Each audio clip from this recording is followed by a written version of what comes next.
எப்படி நம்ம ஜெயிக்க போறோம்னா, குரு வந்து 10ஆம் இடத்தை பார்க்கறதுனால தொழில் வேலை போகும். அதுக்காக வேலையே தொழில் நின்றாது. ஆனா சில மாற்றங்கள், சில சில விஷயங்கள் வந்து கண்டிப்பாக இருக்கக்கூடும்.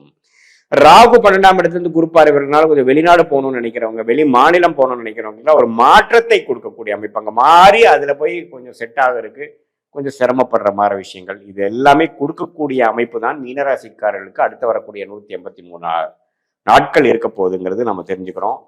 அதனால கொஞ்சம் பொறுமை காக்க வேண்டியது இருக்கும். வீரத்தை காட்டிலும் விவேகம் ரொம்ப முக்கியமா இருக்கும், தேவைப்படுகிறது. பொறுமையை ரொம்ப பொறுமையா இருக்கணும். ஏதோ ஒருத்தங்க வந்து யாரோ ஒருத்தர் உங்க மேல சில அதிருப்தியாகவும் உங்களுக்கு பிடிக்காத மாதிரியும் கோபம் வர மாதிரியும் பேசினாலும் பொறுத்திருந்து போவது நல்லது. ஏன்னா இந்த நேரத்துல நீங்க வந்து இமீடியட்டா உங்களோட மேல இருக்கக்கூடிய நியாயத்தை நிலைநிறுத்தீங்கன்னா, நிலை பண்ணணும், நீங்க பேசுறீங்க, திருப்பி பேசுறீங்க, உங்களுக்கும் கோபம் வருதுன்னா அது எந்த வித பிரயோஜனம் இல்லாமல் உங்களுக்கு எதிராக அமைவதற்கு வாய்ப்புகள் உண்டு.